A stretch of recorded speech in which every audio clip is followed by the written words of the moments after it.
Здравейте, вие сте със Свръхчовекът с Георги Ненов, подкастът, който всеки вторник ви разказва истории, които вдъхновяват. Днешният ми гост е Крис Флетчър. Той е главен технолог в Jack Daniels. Малко повече за него и неговата история ще чуем след малко и на английски език, но преди това искам да благодаря на партньорите на подкаста, благодарение на които и този епизод достига до вас.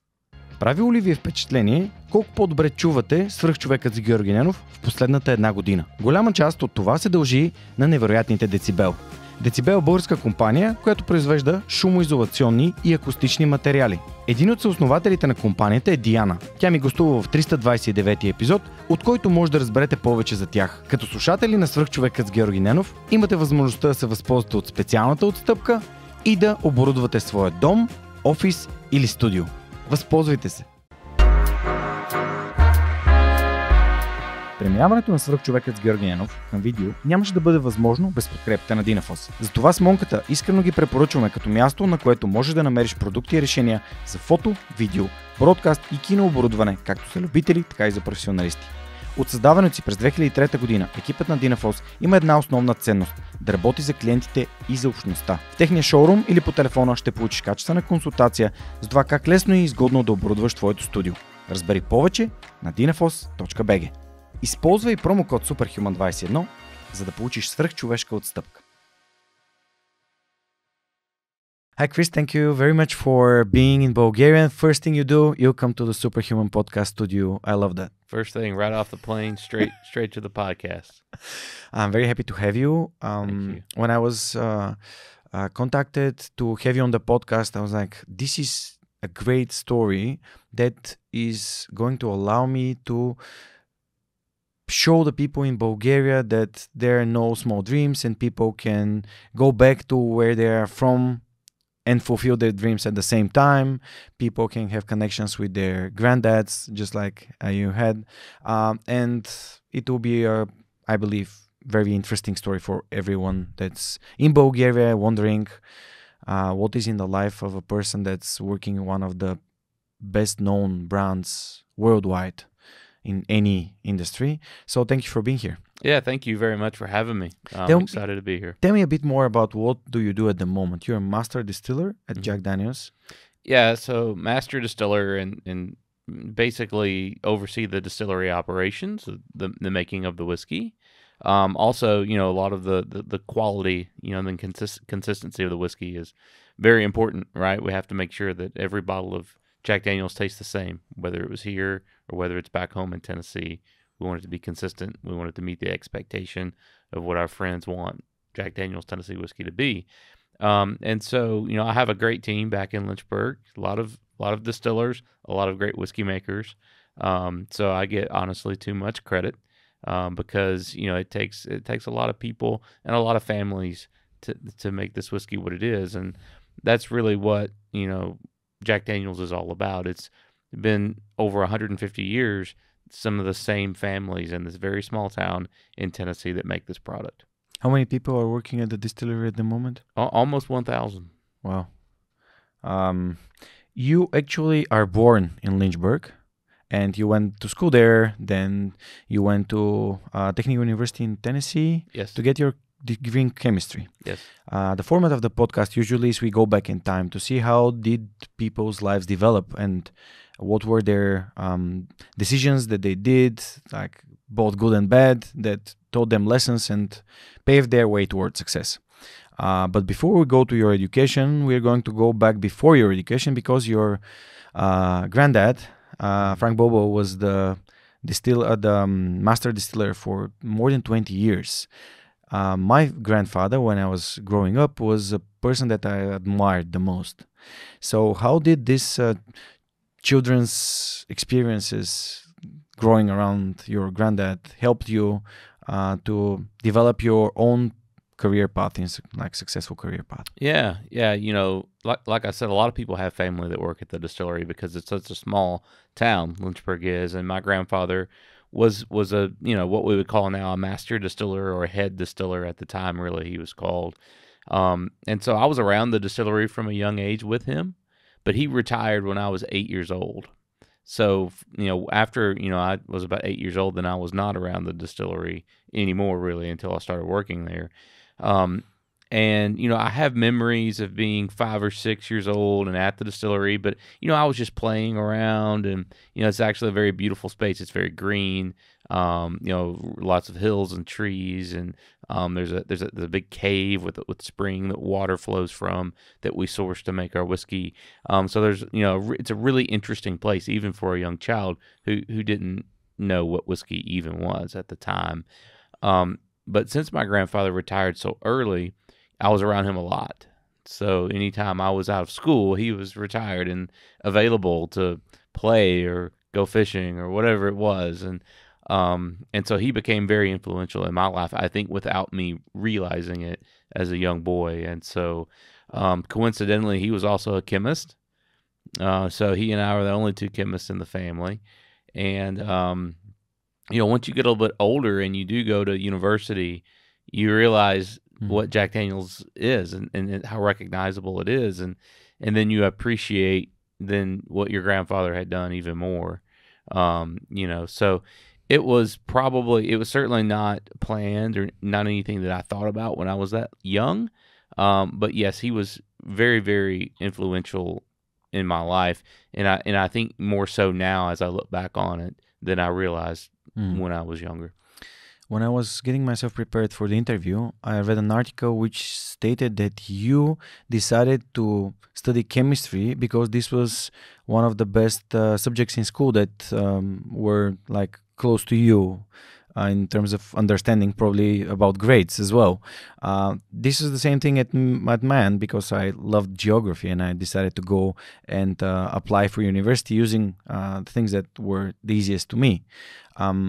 Why did you pick chemistry apart from your granddad being there? You said it was not connected in any shape or form. No, not at the time. Because, Lynchburg is such a small town. So in the city of Lynchburg is about 600 people. And then in the whole county, there's maybe 6,000 people. So it's very small. Lots of farms and stuff. And when you grow up there and you're of university age around 18, you don't think you're going to go back to a small town, right? You're ready to go and experience the world. And so when I started, at the university, I picked chemistry just because I enjoyed it. I felt like, especially in the labs, that it was more hands-on and, it was more applied and you learned through the experience a lot. And I enjoyed it, it's just something that, not that it was easy, but it was something that I felt like I got something out of going to the classes every day. And so that's why I picked it. But at the time, I didn't know. I thought maybe pharmacy, would be a path. I didn't really know, where I wanted to go ultimately with it. But after my second year in the university, I moved back home for summer break. And my parents told me I needed to get a job in the summer to make some money. And just one thing after another, coincidentally, my roommate from school, also a chemistry student, wanted to go to Jack Daniel's and take the tour and see how the whiskey is made. And we went down there, and I just thought, what a great job being a tour guide is, because all you have to do is walk around and talk all day. That's it. Very easy, right? And so that was my first job, was actually as a tour guide. And, that being still pretty young, about 20 years old, I really had to learn a lot of history, a lot of the process. And I started to realize how much of the process, was science-based. It's very agricultural. It's just grains, water, and wood from a barrel, right? That's the only thing that goes in to our whiskeys. And so, that got me thinking more about how could I apply chemistry to whiskey making.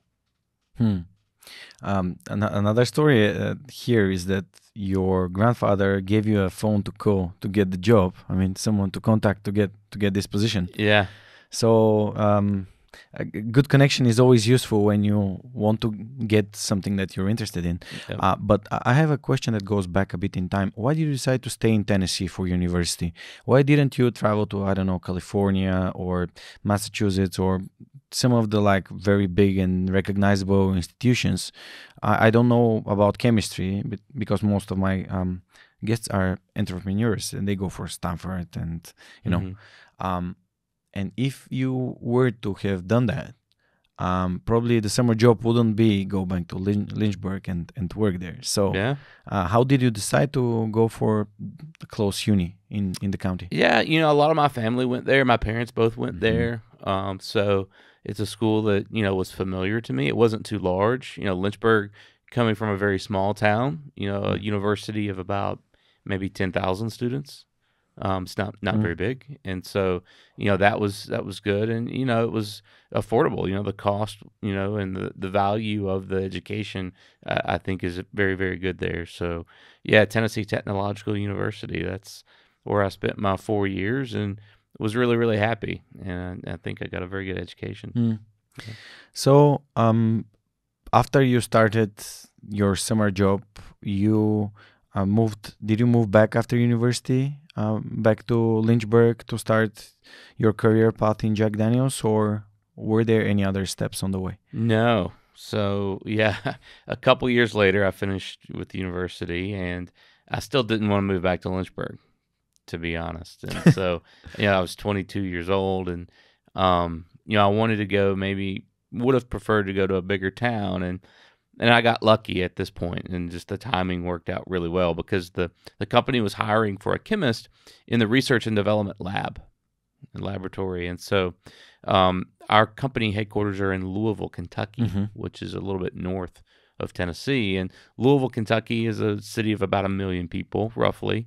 And so a lot bigger than Lynchburg. That's the Brown-Forman headquarters. Yes, that's the Brown-Forman headquarters there, based in Louisville. And so that's where I moved to. So I moved up there in 2003, accepted a job that summer. And so, and it was a great place to start because, had I just moved back to Lynchburg, certainly I would have been at Jack Daniel's. But, Brown-Forman Corporation, we manufacture an array of spirits, from Kentucky whiskeys and obviously Tennessee whiskeys. At the time, we had Canadian whiskeys, and we acquired tequila business, and we have a cooperage where we make barrels every day for our whiskeys. And so I got exposed to so many different parts of the process of making different spirits. It was really, really a good place to start. Because my question would have been, you said R&D, research and development. And Jack Daniel's is known to be a very traditional whiskey, which sticks to its process. It's one of a kind in the whiskey business, one of a kind. Tennessee whiskey is separate niche in whiskey and bourbons around. So, you answered pretty clearly that being part of a bigger corporation that has the variety of spirits can expose you to different things that you can learn. At what point did you return back to Lynchburg, and when did this opportunity arise? How many years have you been in with the company? Yeah, so I returned back to Lynchburg in 2014. So 11 years. 11 years in Louisville, yeah. Yeah, met my wife in Louisville, and spent almost all of that time with Brown-Forman. I did work for another whiskey producer for a couple of years as their lead chemist.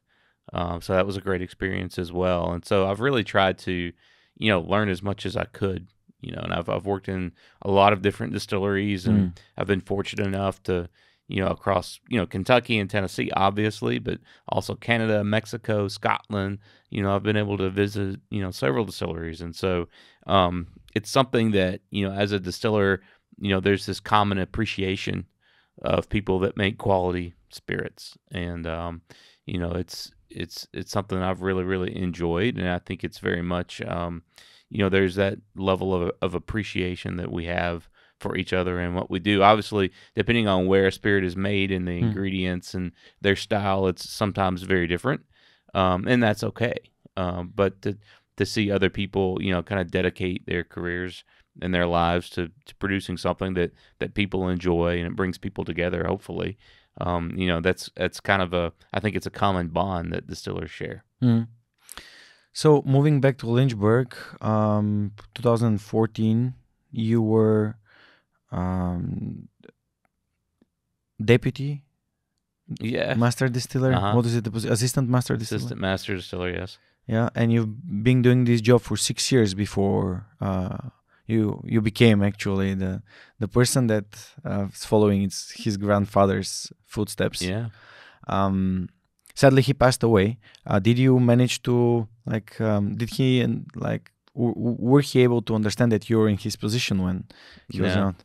Yeah, but No, just a few months.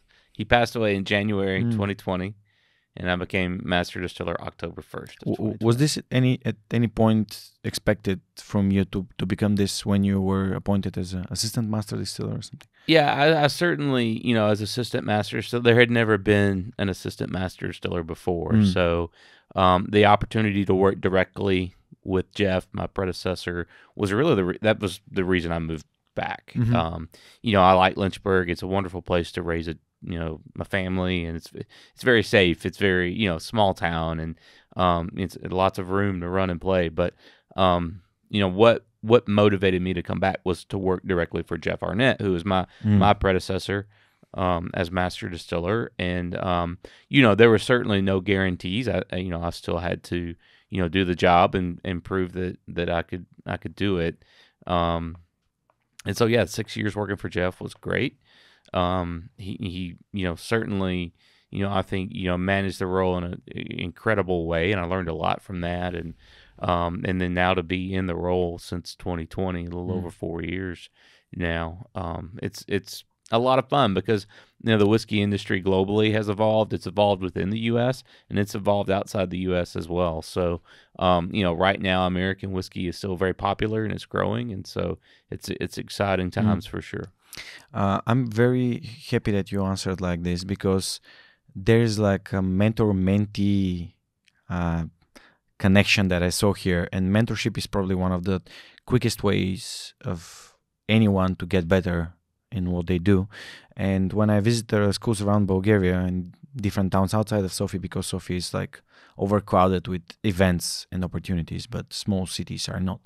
Mentorship is probably one of the closest things to like an elevator towards success.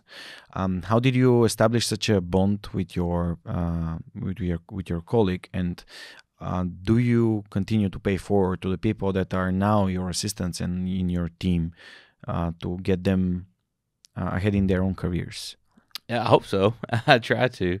That kind of gets back to, earlier when I was talking about our team and our whiskey makers in Lynchburg. And, I think, not being ever been to Lynchburg, to kind of, paint a little bit of that picture, the town is so small, 600 in the city, but 1,000 people working at the distillery. And so, that's easy math. You can realize there people are driving in, and we are a premier employer in the whole region, not just in the town. Obviously, we're the largest employer in the town. And so, but when it's in such a small place, we don't have a movie theater. We don't have fast food restaurants. There's no pubs, no bars. Nothing stays open past 5 p.m. So, really, really small town. And so there's not much else to do. And so we just do one thing really well, and that's make whiskey. And so we have people that work on my team that are generational as well, just like me. And so it's something that we really all share.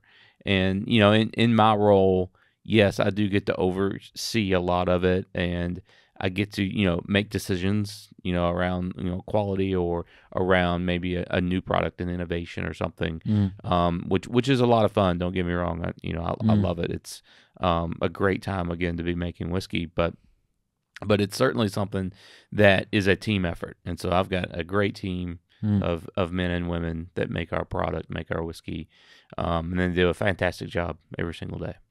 What did you learn as being someone's mentee that helps a lot when you're younger and you want to get better in what you do? Yeah, I had a lot of mentors. Jeff was certainly at the very top. My grandfather as well.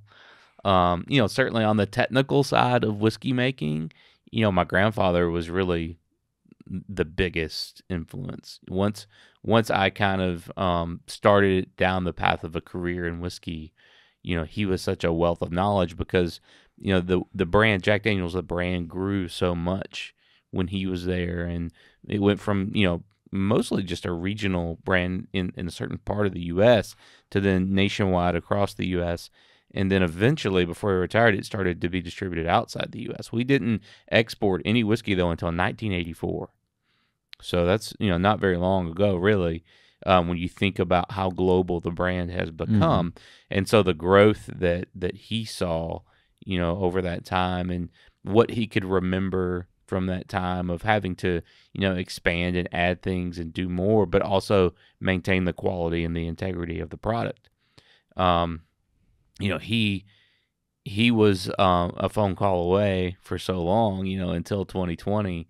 And so that was an incredible resource to have, and other people, when I first moved to Brown-Forman and worked in R&D as a chemist, a lady there, her name is Sophie Hummer, and she was really the one that taught me how to taste, spirits for quality, what to look for, and learning, how to, basically try to turn yourself into just an instrument, to smell, to taste, and then, what is it like? So, everybody thinks it's, does it taste good or do you like it? That's not the case at all. So when you're tasting it, we have basically a gold standard glass that says this is the target, this is what we want it to be, and then you have a bunch of glasses that you're comparing it to. And the only thing that you do is say, does it match or does it not match? Okay. And if it doesn't match, then try to tell us why. Who decides what's the golden standard for? That's a group effort as well. Okay. So we take many samples and composites over a period of time, because we want to capture any little tiny variation, right? But it's a small group of people that we will actually do panels with, and they'll taste it blind. To assure that it matches. So if you have a set of different samples, you don't know what they are, and you're trying to separate them based on when the samples were taken. If it's impossible for people to separate them, then it's the same. And so you have to have a group of people large enough that kind of proves that the statistics tell you that there's no change. This means that actually everything that's Jack Daniel's is like coming out of Lynchburg, right? Every drop. Yeah, every drop. Because I'm having in mind, like, for example, Coca-Cola, which tastes different in every market because it's like different water. And different water means different taste whatsoever. Like, it can be many times different from Greece to Thailand. I mean, I've tried like different things. So, how is it possible for a company with 1,000 employees to produce a whiskey, Tennessee whiskey, for the entire globe? I mean, how is this possible? I mean, for 40 years, like, a local whiskey became a worldwide standard and in a niche on its own. It takes a lot of work. we have a big plant. We do. We have 6 sets of stills. 12 total, so it's 6 columns with 6 pot stills. They run in tandem together as sets of stills, and every day we process about 1.5 million pounds of grain, approximately. That will be turned into about close to 2,000 barrels of whiskey to age every day.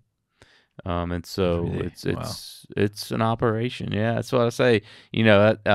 Like I said, it takes a great team, and that's what we have. Our whiskey makers, are really the best. Okay. A couple of times you mentioned the team and the importance of the family. I don't do everything on my own. I have a team of 5. Started on my own with a podcast, with an iPad and a friend, but I've never done anything on my own. I mean, I love doing things with other people, and I love meeting other people. Was it that you were part of a small community like Lynchburg that helped you develop person-to-person contact that now helps you work in such an environment? Or is there something that happened to you in uni or before that helped you understand the importance of teamwork? Yeah, I think, Lynchburg in itself, because, there's so many people that have stories similar to mine. In fact, I'll tell you a funny story.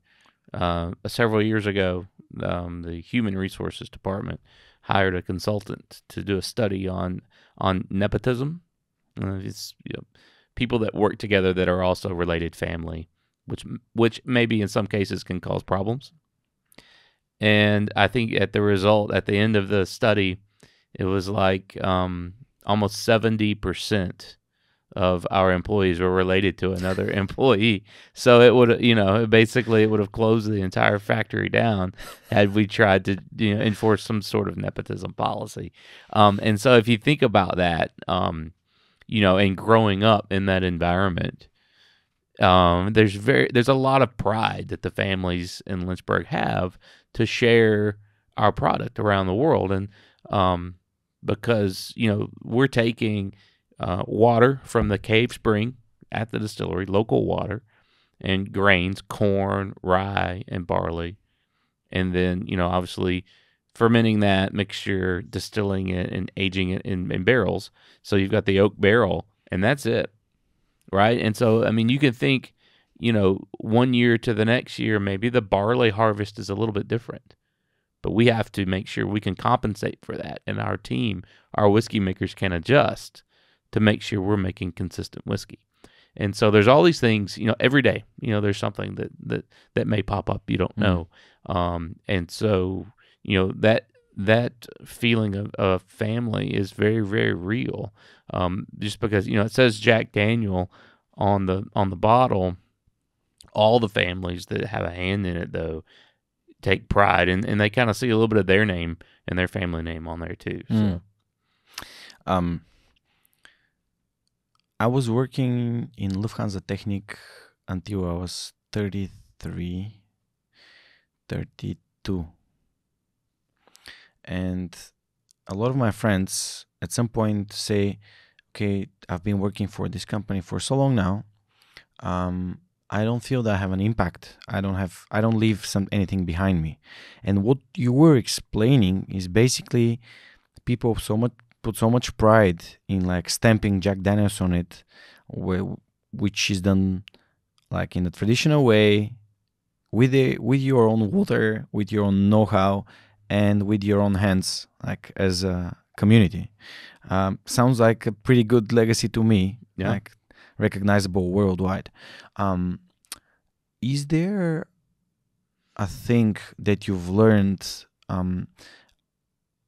that you have brought back to your process or to your team that's on the outside? Being part of a research and R&D, research and development lab, and going out of Lynchburg, it expands your horizons a bit. Have you learned anything that you now do while like working on in Lynchburg for Jack Daniels? Yeah, I think the more you're exposed and see different things and different ways and methods that people have, you're always trying to learn and take, things back. And I think especially when it comes to innovative products, and we do a few kind of limited innovative things. Most of them are in the U.S. A lot of them don't get exported, unfortunately. Maybe one day we'll make a little more and share more worldwide. But one of the things that we did, for example, is we made an American version of single malt whiskey. And it's very new. It's just been out, and you can actually buy it in travel retail shops in airports. And so one of the things that, as we in American whiskey, we always use brand new oak barrels every time, brand new. And of course, what do you do with the old ones? We sell them mostly to Scotland, Ireland, and other places that make spirits that will reuse barrels. And so you can imagine, it's sort of like a tea bag, right? The brand new barrel is like a brand new tea bag. Well, if you reuse a tea bag, you get less color and less flavor, right? And so for us, that oak barrel is very flavorful, right? And so when we started making 100% barley malt whiskey, we felt like we weren't getting a balanced enough flavor with 100% barley and just the new oak barrel. And so, we had been in Scotland at some of our sister distilleries there in our company, and we were, tasting, all these different casks and things, and we thought, we should really try to use these sherry casks. And so we ended up testing different types, ended up with Oloroso sherry butts that we actually shipped over in large containers to Lynchburg. And so we're now, finishing for the last couple of years our single malt whiskey aged first in that new oak barrel and then finished for a couple years in the sherry cask. And so that's really been, something that we would not have necessarily pursued had we not been able to experience that and then share and learn from our friends over in Scotland. Yeah, that's great to have this open-mindedness. For the people that are not very much into whiskeying, and what's the difference between like a single malt and other things that are on the market? Can you explain very briefly, please? Yeah, so whiskey is a very broad category. Okay, so think of that at the very top. And underneath the whiskey category, there's different types that are made all across the world. So in Scotland, Ireland, it's typically barley-based whiskey, malt whiskeys. So they'll have different styles. Typically, they use different things to add flavors, whether it be like a sherry cask, peat, different things that they use. If you go to the United States, you have bourbon whiskey and Tennessee whiskey, which are very similar. So Tennessee whiskey is sort of a form of bourbon whiskey, but in the U.S., bourbon whiskey is corn-based whiskey. Okay, now you can make malt whiskey in the United States as well. You can make also rye whiskey, whatever the dominant grain is. So over 51% is what you would classify as a rye American whiskey. 51% rye is the minimum. Okay, so for bourbon whiskey and Tennessee whiskey, 51% corn is the minimum. So bourbon can be made anywhere in the United States. It is a spirit of the United States, made from at least 51% corn, and also aged in that brand new charred oak container, which is a barrel, right? Now, Tennessee whiskey has to meet all of the regulations of bourbon whiskey as well, but it's a little more precise. It can't be made in all 50 states. It can only be made in the state of Tennessee. And then it also has to be filtered through charcoal. All right, charcoal is a natural filter. It's a very, very old process of making whiskey way back in the early times in the United States when whiskey was clear off the still. Now, what we would refer to now over there is like moonshine, right? So just right off the still and you sell it. Yeah. Well, obviously, way back in the 1700s. Without aging. Without aging, yeah. A barrel was just a shipping container. So that filtration process after distilling made the spirit more smooth, more palatable, right? And then that's how it started to get applied into whiskey making. So Mr. Jack Daniel and Mr. Nathan Nearest Green, worked together on a farm when Jack was just a young boy. And that's how Jack learned to make whiskey. And so this charcoal filtration is something that we still do. We actually make our own charcoal at the distillery. We take maple trees and burn it down into hard lump charcoal, grind it up, and pack it into these big, large vats. Slowly filter the whiskey through that. So that's the difference in Tennessee whiskey and bourbon whiskey. Yeah. So even though... this is the Lincoln County process, right? Lincoln County process, yes. And it does not prevent us from labeling as bourbon whiskey. So technically, Tennessee whiskey does qualify as bourbon whiskey, right? It's both. But the fact that we can only produce it in Tennessee and that it goes through this charcoal before the spirit goes into the barrel, it goes through the charcoal. So the spirit is clear as water. It goes in the charcoal clear. It comes out of the charcoal clear, right? And then into the barrel. The barrel will give it all of the color. It's all natural color. We're adding no additives. There's no sugar. There's no colors. There's no flavorings added to it.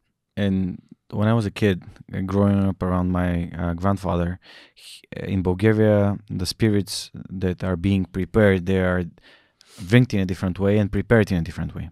So the spirits here are called rakia, and it's basically grape or plum or any kind of fruit that are being distilled, fermented, distilled. And my grandfather used to use mulberry pieces of mulberry to get the color into the drink. So I remember this, and this is probably one of my first life lessons, that he uses the wood to create because distillate is basically white. It doesn't have any color. It's like water. So this was one of my first lessons in life. So it's very interesting how on the other end of the world, like people are using oak to create casks and to give flavor, color to Jack and flavor too. Yeah, absolutely. And flavor, yes. So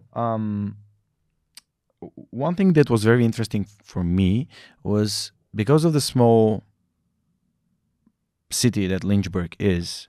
Like we usually cities and towns in Bulgaria and people in Europe are harder to differentiate. So if I make any mistakes, I apologize. And your father is not related to Jack Daniels? No, my grandfather? No, your father. No, it's my mom's dad. Yeah. So what did your parents do? And like, apart from asking you to get a job for your summer vacation in uni, but what were their professions and how did they support you in one way or another when you were applying for university and then coming back to Lynchburg? Yeah. Family support is very important thing, so that's why I'm asking. Very much, yeah. My mom was a school teacher, so she taught in the secondary school, high school, and of course we only have one. In a small town, you only have one school. That's it. No other options. So she taught, and so she had the summers off with me and my sister, and if we were out of school, she was out of school as well. So, and then my dad was in sales and marketing. Basically, he was a marketing student in university and spent a career in sales and like industrial supply, manufacturing, and stuff like that. So, it skipped a generation, I guess. The whiskey did. At least in my family, but I work there now. My sister works at the distillery as well. So, yeah, because I also deviated from the family traditions in science because both of my parents are scientists. I'm a people's person. I love talking to people. So. Yeah. What did they tell you when you said you're coming back to Lynchburg to work and live there? They were excited. They were definitely very excited because I had been gone. If you count the university years, which I was mostly gone, it had been about 15 years since I'd really been back in Lynchburg. So they were happy that I was coming back, and we're certainly close by. Lynchburg is such a small place. Everybody's pretty close if you live in Lynchburg. So, but we're very near my parents and my family there. So it's nice. It's nice to be back home. But really the move for me was really professionally driven, as a chemist that's a whiskey maker, at Jack Daniel's distillery, we have the best team. We have the best, equipment and distillery, I believe.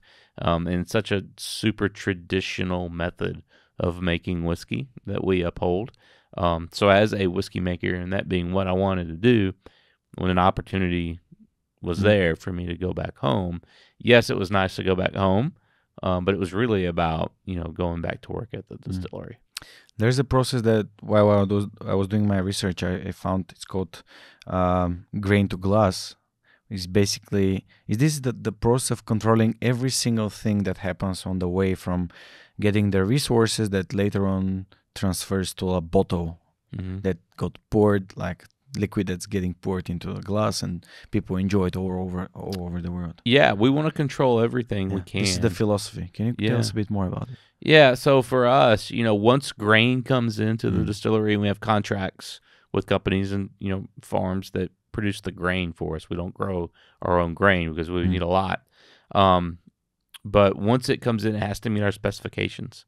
And so we only source what we refer to as number one type corn, which means, it's been harvested, it's been cleaned. There's no foreign material in there. We don't want, broken kernels, very, very specific moisture content and things, starch content, which is very important for us. And so once those trucks come in with the grains and we unload them, and we're, grinding them into meal, we're going to then cook them in the cave water that we're sourcing out of our cave. And that's what we call mashing, creating a mash. And so basically what that's doing is creating food for yeast to consume. Right? And so yeast is going to ferment sugar. Yeah. The challenge for us with grains is grains store their carbohydrate not as simple sugar, but as large starch molecules.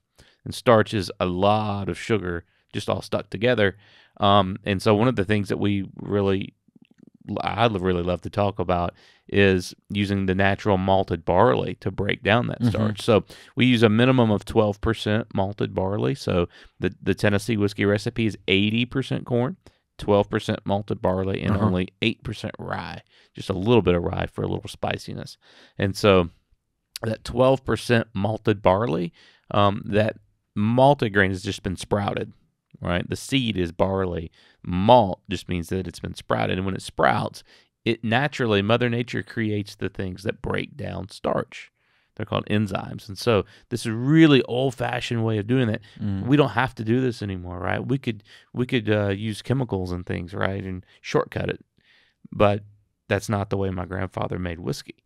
So, the reliance on the barley to break down the starches into fermentable sugars is very important for us because it's very traditional, and it feeds the yeast then very slowly in the fermentation process. And our yeast, we have our own microbiologist on our staff, and she's bringing our yeast that she cultivates in our lab from the same mother culture of yeast strain that we can date back to the Prohibition time point. Wow. In the U.S. So, very traditional with our own hands, growing our yeast, fermenting, and then, all of our distillation is on 100% copper. All of our stills, the columns and the pot stills, so it's a double distillation on 100% copper stills, which we believe makes a cleaner, more consistent spirit. And so that's why we always insist on all copper. And then, of course, after distillation, the spirit is filtered, Lincoln County process, through that hard maple charcoal, and then into the barrel brand new, toasted and charred on the inside. So you caramelize the inside of that barrel, and it allows the clear whiskey to soak up the color and the nice sweet flavors from the barrel. How long does it age in the barrel? It varies. We do anywhere from typically between 4 and up to right now. We have some barrels that are getting close to 15 years old. So from 4 years to 15 years. Yeah. So the bottles, the casks, that are going to be produced today are going to be sold not earlier than 4 years from now. Usually, yes, that's right. Yeah. Wow. It's called good planning. It's good. Well, it's difficult planning. I like to say we're never going to get it exactly right. We don't want to miss by much. Yeah. And so that can go up and down a little bit. Yeah. Right. Because the barrel is adding the color and the flavor. So sometimes that takes longer. Sometimes it takes shorter amount of time, depending on what the target flavor profile is on the whiskey. Because since that barrel is such a big ingredient, things like really hot summers will speed it up, right? So you mentioned the Prohibition. I was not sure that I was going to go there, just to ask you about how does a brand like Jack Daniel survive such a time like the Prohibition and the Big Depression. I mean, these are hard times. I know that. It's very interesting for me to learn more about that.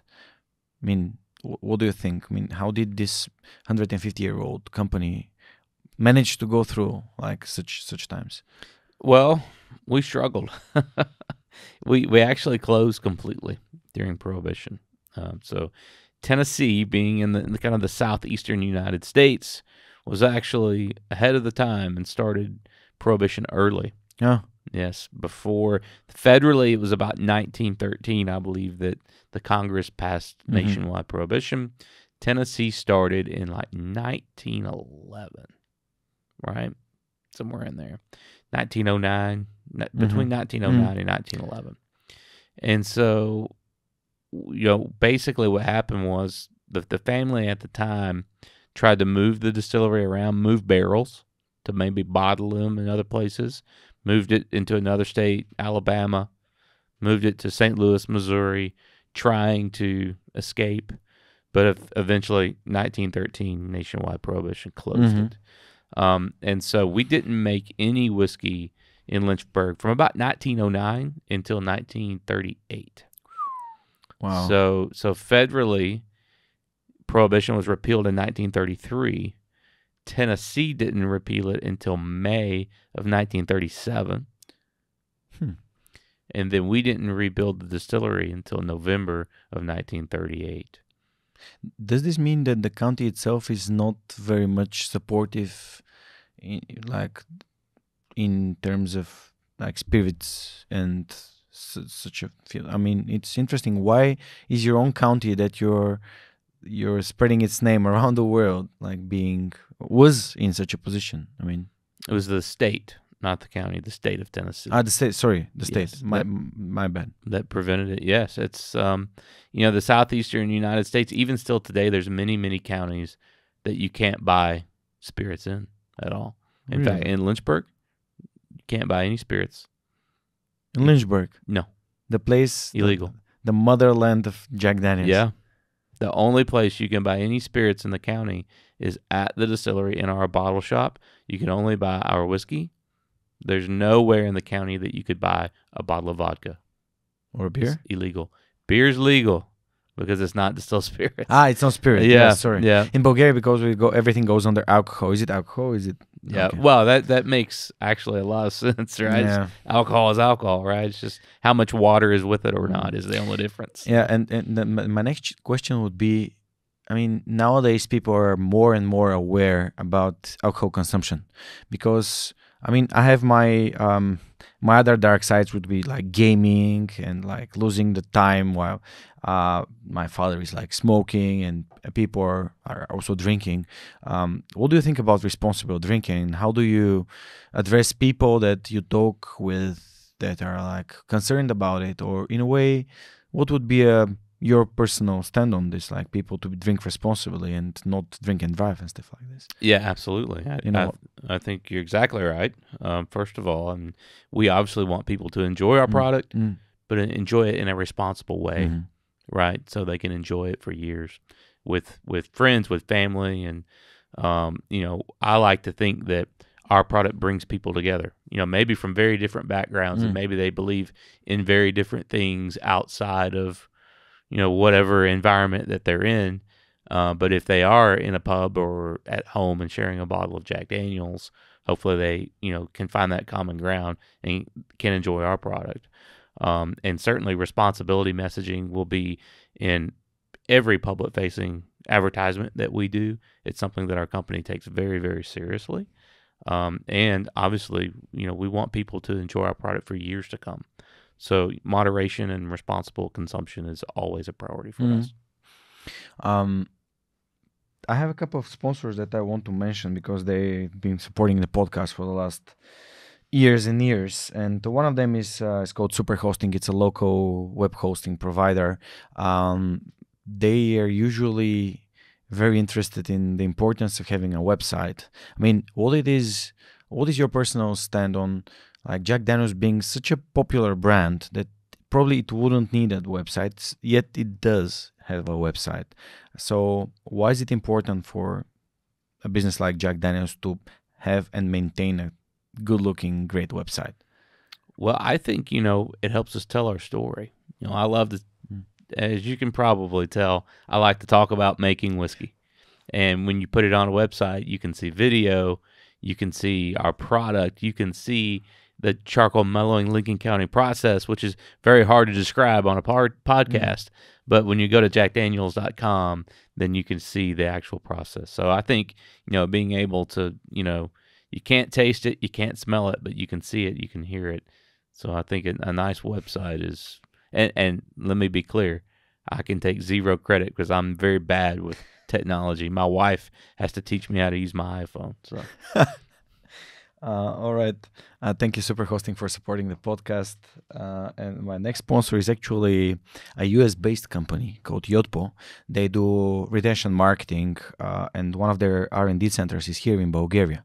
They are a unicorn company that bought a small Bulgarian startup with 35 people and made it part of this global organization that's making other amazing brands like IKEA, Patagonia, and GoPro address their clients through SMS marketing.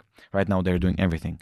And they usually ask me to have a question that's e-commerce related to my guests, and I'm going to go back to the website and the store that's on the website. It's called store.jackdaniels.com. And on it, there's a glass of, I assume, Jack Daniels with rocks. I mean, what's the best way of drinking Jack Daniels? is it with ice or with no ice? What would be your personal preference? You know what? We don't care how you drink it, as long as you do it responsibly. How about that? But personal preference, really. I to me, when it gets hot in the summers, we have very hot summers in Tennessee. I need some ice. Right, I like some ice in there. In the wintertime when it's cold, maybe sometimes just neat, just straight. But a lot of people love to mix our product as well. Yeah, Jack and Coke, one of the most famous cocktails in the world. This is something that I have personal story with again. The year is 2008. I'm living in UK and I'm going to Bristol for a party in the Syndicate. It's a great club. One of my most favorite DJs in the world called Paul Van Dyke. He's German. He's coming there to Bristol. I'm traveling all the way from London to Bristol to have a party. And I'm waiting at the bar to get something to drink. And there are two guys behind me that are waiting for me to get something. It's packed. The club is full to the brink. And I'm at the bar and I shout like, Jack Daniels and Coke. And the guy gets Jack Daniels, pours some Jack Daniels and gets a Coke and puts it in my Jack Daniels. I'm like, no, I want Jack Daniels and I want the Coke. And the guy behind me is like, you don't want that? I want that. So this is how I met my Polish friends that we partied all night together. I'm very interested. Why would you say that it's great to go mixed with products? For example, there are people like Italians, they wouldn't put a ketchup on a pizza, for example. They wouldn't mash something that's of great quality, according to themselves, with something that's not being controlled what it is. So this openness towards like joints and mashups, why is that so? Well, I think, if somebody's going to spend their money on our product, then they deserve to enjoy it how they like it. So me personally, yes, I just like it with a little bit of ice. That's the way I enjoy it, and I don't prefer to mix it at all. But other people may be different, and people have different tastes. People enjoy different things, and we want our product. We want to have a product for every type of whiskey consumer. So maybe somebody that's very very new to whiskey, or maybe hasn't even had or tried whiskey. They may not order Jack Daniel's neat. Probably they won't. But they might add a little Coke to it, right, and make it a little sweeter for them. And so that might be the way that they enjoy our product the most, and that's fine with me, that's for sure. Usually traditionals are so conservative, but I see this liberal way of you guys enjoy it as you like it, and I love it. I mean, this is probably one of the things that I love. Freedom. It's probably top of my list in virtues and values, and I love being able to do the things that I love doing the way that I love doing them. But I always look for situations where I can ask such a hard question to someone that's personally responsible for the taste of every drop. That's right. Yeah. Like you. Thank you, Chris, for this very nice answer to my question. My next sponsor, let me just check something out, not to miss someone. Is a company called StorPool Storage. They're a Bulgarian company, a great scale-up that's doing software for cloud distributed storage. And they love books. Would you have any book that you could recommend to me, something that shaped the way you think or the way you do things in positive way? It doesn't need to be business literature or like fiction, or you don't have any borders whatsoever. Just great books, 1, 2, or 3. Just any great book? Yes. For you, in your personal taste. Yeah. Gosh, what is a great book? I'm gonna get, if I went chemistry on you, I could get really boring. So, and I'm a big fan of biographies. So that's Shoot. Favorite subject as well for me. Yeah, I mean, I'm a big fan. There was actually a Hollywood movie, which is probably why I'm thinking of this, that came top of mind, but Dr. Oppenheimer's biography, the magnitude of the things, obviously, that he and that group of people went through, was amazing. And I think, of course I saw the movie when it came out a year or two maybe ago. Yeah. So yeah, I mean that to me, I like to learn from people, back to mentorship that you were talking about earlier. And so I think that was the first thing that popped in my head was that biography of Dr. Oppenheimer. That's great. Thank you. One of my favorite biographies is also related to the States, and it's Arnold Schwarzenegger's Total Recall. Yeah. Amazing book. I mean, Awesome. I loved it. I loved every piece of it. And of course, The Shoe Dog, the memoirs of Phil Knight is a favorite book. Someone that created something out of nothing, actually. Thank you. And the last question goes to, thank you, StorPool Storage, for supporting the podcast. And the last question comes to Hack Bulgaria. This organization of people that creates events for IT professionals. What kind of situations or groups or communities do you put yourself into to get better at what you do? Do you need to do such thing as a master distiller in Jack Daniels, or were there times in your life when you were entering communities just to talk to people that are interested in the same things that you're interested in? Yeah, that's a good question. I mean, working in R&D, was certainly a situation to where I was learning a lot every day, and with a very talented group of people and group of scientists in the lab. And, again, that's where I learned to taste whiskey really, and then also, a number of different distillers and groups that I've learned from at other distilleries and techniques that I've been able to observe from around the world really of distilling. Obviously it all gets back to me, to my grandfather. He's been kind of the ultimate vision of a distiller to me, because of what he and his team did. So, I think, all of those groups and all of that experience over, 3 or 4 years now almost of being in the spirits industry is what's gotten me to this point, and it's been amazing. Thank you very much for the answer. What I love about my partners, the people that sponsor some of these questions, is that they love win-win scenarios. And these guys, Hack Bulgaria, they're creating courses for IT people just to get better or teach others how to be better in what they do. Because environment can raise you, or it can derail you off your path and take you to dark places. We love high quality environment. So thank you very much for answering this question as well. I know that you also have a child. Mine is 1 year old at the moment. You have one child, right? I have one. He's 4. Yeah. Do you have any parenting advices for me? I have a girl. What did you learn that was helpful to you, let's say, as a father? I think, gosh, that's a very tough question. I think just we've really tried to foster in him things that he likes, that he, and allow him to enjoy to a point. Obviously, not if safety becomes a concern, but there are boundaries to it. Yes, there are boundaries. But for instance, he loves music, and from a very young age, he would ask to hear music. And different artists and rock and roll artists and different, different things.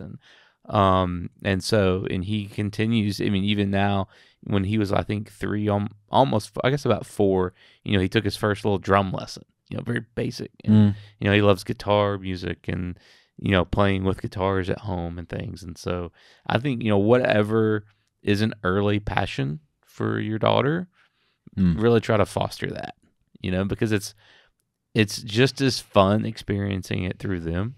And I happen to love music too, but it's just as fun experiencing that through him as it is for myself. And so whatever it may be with your daughter, I would say whatever that early interest and early passion is, really make it available and let them develop that, because it's a lot of fun. She couldn't walk, but she was crawling her way up in front of the TV that goes picture off. It's a rule at home. But I started playing the Lion King soundtrack when she was a baby. She was just listening to the songs on repeat, the entire soundtrack. Elton John did an amazing soundtrack for this movie. And at some point when she started talking in a baby in a baby way, we realized that the word for music is bam, like bam from Flintstones, bam, bam, bam. Yeah. So bam is the first thing that she says when she sits in her chair in the car. She's like bam, bam. She wants music all the time. Oh, yeah. Everywhere that we are, she wants music, and she enjoys it and just like dances it. And my wife is also a teacher in dancing, so I guess that it's in her blood. You said that you liked music, but what do you do for a hobby? How do you relax? Because it's it's a very big responsibility to be taking care with a team, of course, but about the taste of one of the most recognized whiskeys in the world. Yeah, well, music is right at the top of the list. I like to, I just for fun play music, listen to music, go to a lot of shows. Being in Tennessee, we're very near Nashville, so we were very fortunate. We get to see some world-class musicians almost any day that you go to Nashville. It's a wonderful place for music. But we also we love to travel. We love to drive down to the coast and take a little road trip. I guess that's very American. I don't know if it's stereotypical or not, but some of the other things, I mean, I like to play golf and try to stay active and go for a jog every now and again. Not as much as I probably should, but all of those things, we like to do as a family, really, to kind of decompress and to be fair, once I get back to Lynchburg and have a couple days to take my breath and recover from a trip or something at work, it's a pretty easy place to relax. Lots of green space, more cows than people, so it's pretty easy to relax there.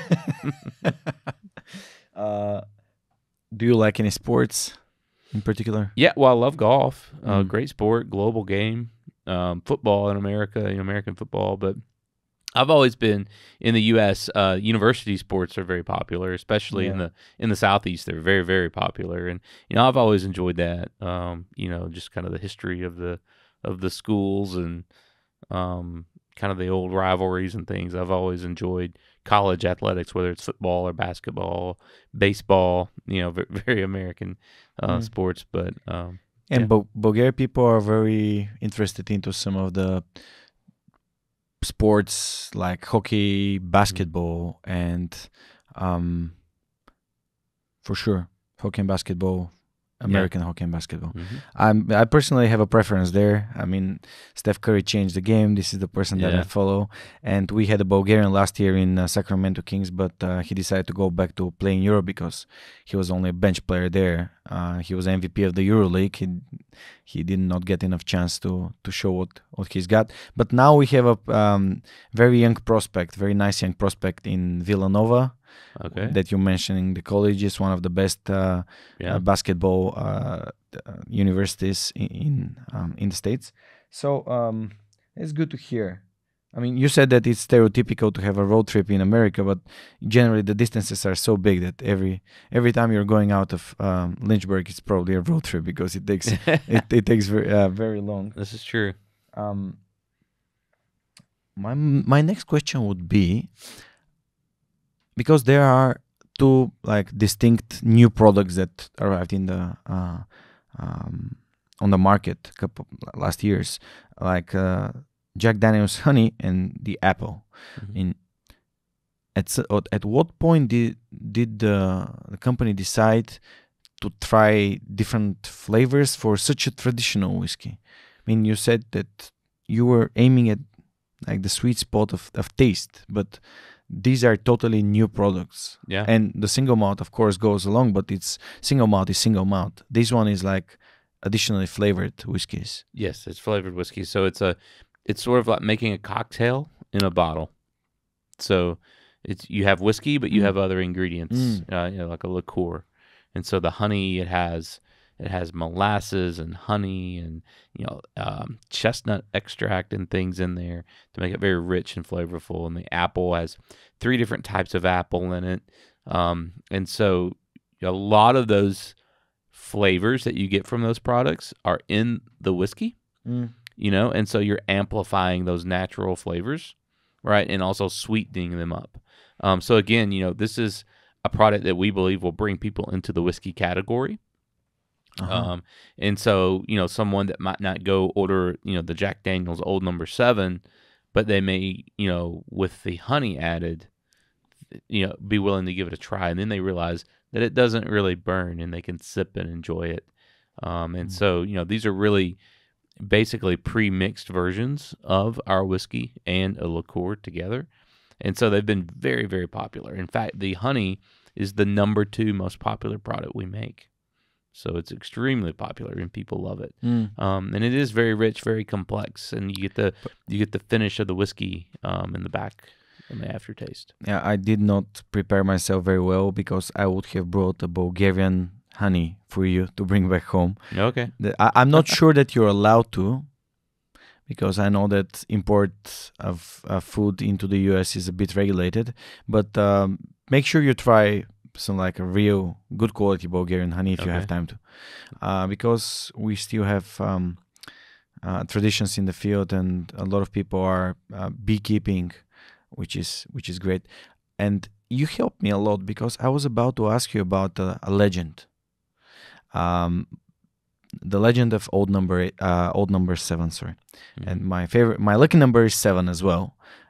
So what is your take on this legend? Yeah. Yes, and it's a legend because we don't know exactly where no one knows. That's why I'm saying it's a legend. Yes, and so Jack started putting that on the label, but didn't really ever write down a reason why. My grandfather, used to tell a story that he sent a barrel of whiskey out to the western part of the U.S., and it kind of makes sense because we know in the early days, you couldn't really source glass bottles that easily, and Jack actually didn't think that you needed a glass bottle. Yeah. He would send everybody a whole barrel, right, if you bought his whiskey. So the barrel got on a railroad, on the train from Nashville, Tennessee, and it got to St. Louis, Missouri.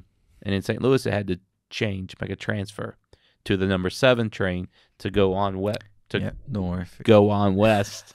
Maybe to Texas or Oklahoma, wherever it was going. And something happened and it missed the connection.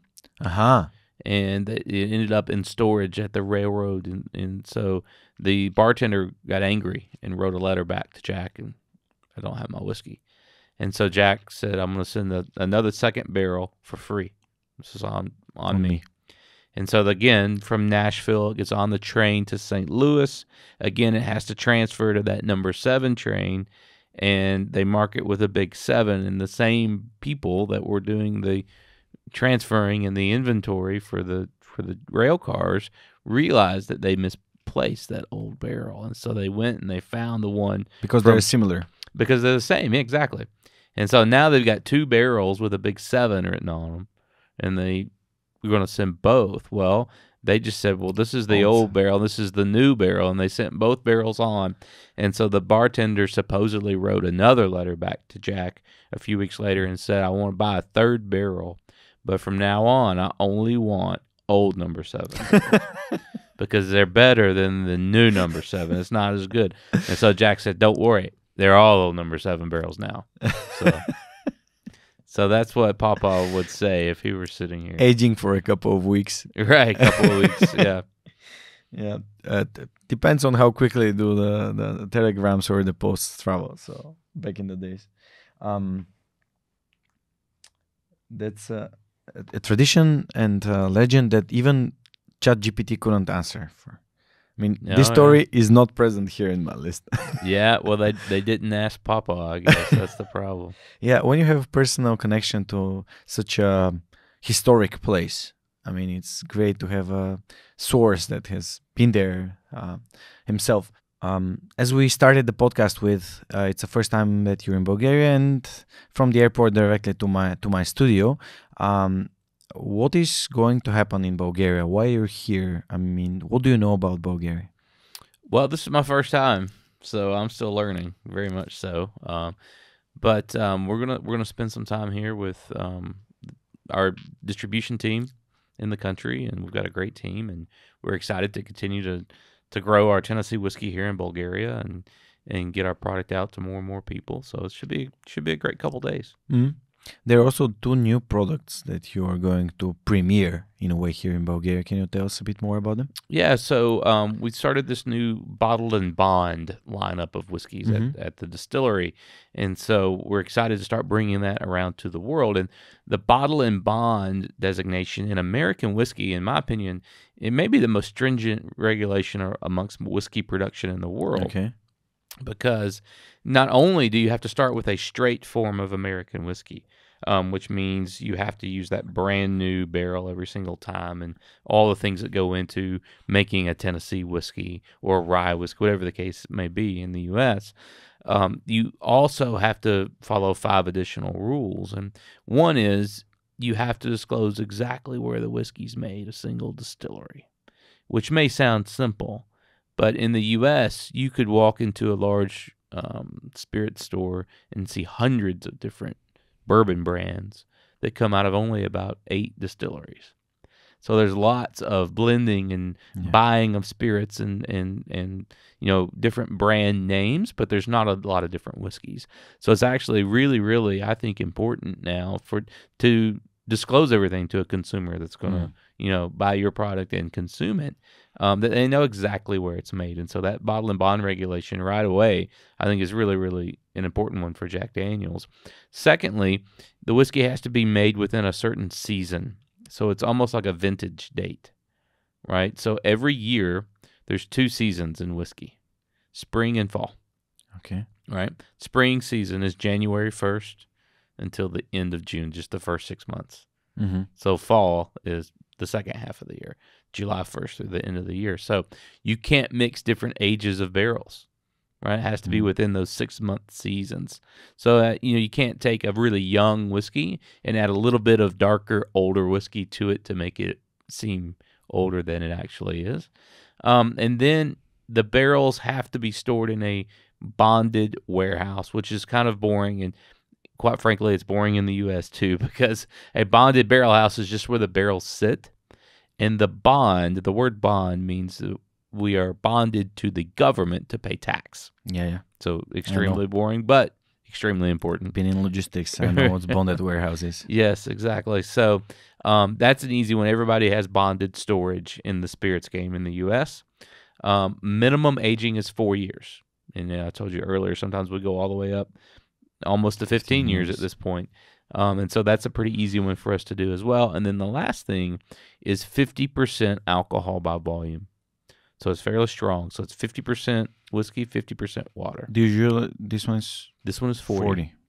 Yes, most Jack Daniel's is 40. But for bottle and bond, it has to be 50%. So this regulation was passed in the United States in 1897. Wow. As a Food Protection Act. It was the first consumer protection around any type of food product ever passed in the United States, and it was around whiskey. So what was happening at the time, you had people that were blending whiskeys that they were buying from mostly farms and small towns, rural areas. In the big city blending houses, they would blend different things into it. They would stretch it to make it go farther, water it down, add different things to make it look like it had been aged, like tobacco juice, right? Or maybe even some chemicals that are not so nice. Now, that's not happening today. That was the reason in 1897 that the distilling community lobbied for this Bottle and Bond Act, because it protected the consumer. The problem back then was if somebody walked into a bar and ordered a whiskey, they might not get hardly any whiskey at all, right? They could get whatever was blended in. Well, now nobody is blending bad things in American whiskey at all. But there are a lot of brands that are taking whiskey from the same distillery and then passing them off as their own. So the transparency about allowing everyone to know exactly where the whiskey's made. Of course, with Jack Daniel's, that's what we want to talk about anyway. So it only makes sense that we wanted to bring bottle and bond American whiskey, which the big difference to the consumer is the 50% ABV, but we want to bring that to the rest of the world. And I think that's, I think for people that love whiskey, I think it's very exciting. But also people that you do mixology, people behind the bar that make great cocktails, the 50% ABV really allows that whiskey to stand up into any classic whiskey-based cocktail, an old-fashioned, or one of my new favorites is a Boulevardier, which is basically like a whiskey Negroni, that you use whiskey in. And it's beautiful with our bottle and bond whiskey. So really, again, trying to make a type of whiskey for any type of occasion, whether it's neat, whether it's, in a high-end classic whiskey cocktail, or whether it's, at home mixing a little Jack and Coke. What about the triple mash? Is it the second product? The triple mash is also a bottle and bond whiskey as well. So again, 50% ABV. It meets all of those regulations that I just stated, but it is a blend of 3 different whiskeys. All right. So there's rye whiskey, Tennessee whiskey, and single malt whiskey, all blended together in the triple mash. So it's really, really different. It applies every single part of the process that you described applies for each of the 3 whiskeys, and then you blend them together. Exactly right. Yes. Sounds like a complicated task. Yes, it is very complicated. In fact, it is so complicated that I don't think there's ever been another whiskey produced that way before, with 3 different bottle and bond whiskeys blended together in one bottle. What's the gold standard there? Because you are basically developing a whiskey on your own, like a totally brand new thing. Yeah. How do you know if and how is someone going to like it or not? We don't. We just do the best we can. And so we set the ratio and the blending ratio to what we thought would be different. We wanted it to stand out because the triple mash, it's mostly our rye whiskey, so it has a little more of an earthiness and a spice. 60% of the blend is rye whiskey, and then 20% Tennessee whiskey is sweetness, and then 20% of the single malt, right? Now, the single malt that we use, we make it, again, all in Lynchburg, but there's no sherry in it at all. It's just the new oak barrel. That's it, because it's only straight American whiskey that can be labeled as bottle and bond, and then the sherry cask would be viewed as a flavoring agent, and it would not be straight American whiskey at that point. So the single malt does not go into sherry bottles; it goes into oak the sherry casks. It goes into oak casks. It goes in an oak cask. It all goes into an oak cask first. We do make a standalone Jack Daniel single malt available in global travel retail stores that does finish for a couple of years in a sherry cask. Just wanted to make sure I understood correctly because don't want to create different any confusion. Products. Yeah, just didn't want to create any confusion here. That's great. So I hope that everything goes well, and I love this openness of the market that when it loves a product, it just sticks, and I just hope that it sticks as well as the Jack Daniel's honey. And being invited to the event, I can't wait to have a taste and see what they look like. I am a person that enjoys a whiskey, like a small one, just sometimes on my own, sometimes with friends, always responsibly. And I'm very, very thankful for sharing your story here on the podcast. Now, my last question would be, what do you imagine for your future to be like? What do you plan or dream on to fulfill in the next couple of years, probably around 10? Yeah, I think bringing American bottled and bond whiskey around the world is a really big one, because I think people still are being educated in most of the world around American whiskey. The fact that it's only grain, water, and wood. There's nothing added. All of the color is coming natural from the barrel. We're not using any outside things to flavor it either.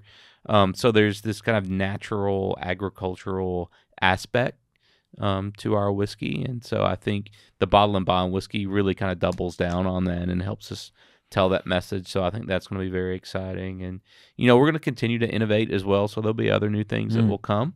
But, really, I think for us, it's exciting as a kid that grew up in a town in Tennessee of only 600 people to be able to be here in Bulgaria and share our story, to be able to continue to do that.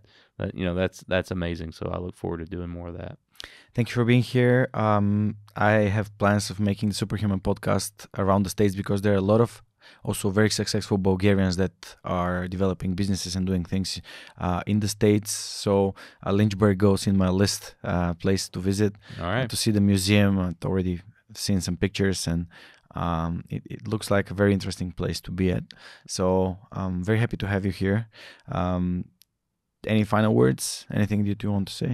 Yeah, just thank you for having me. Yeah, I've been in the country now a couple of hours and already been having a great time. So first trip to Bulgaria. Hopefully it won't be my last, but we'll look forward to seeing you in Tennessee. Yeah, thank you very much for inviting me. Уважаеми приятели, благодаря ви, че бяхте с Свръхчовекът с Георги Ненов, подкаст, който всеки вторник ви разказва истории, които вдъхновяват.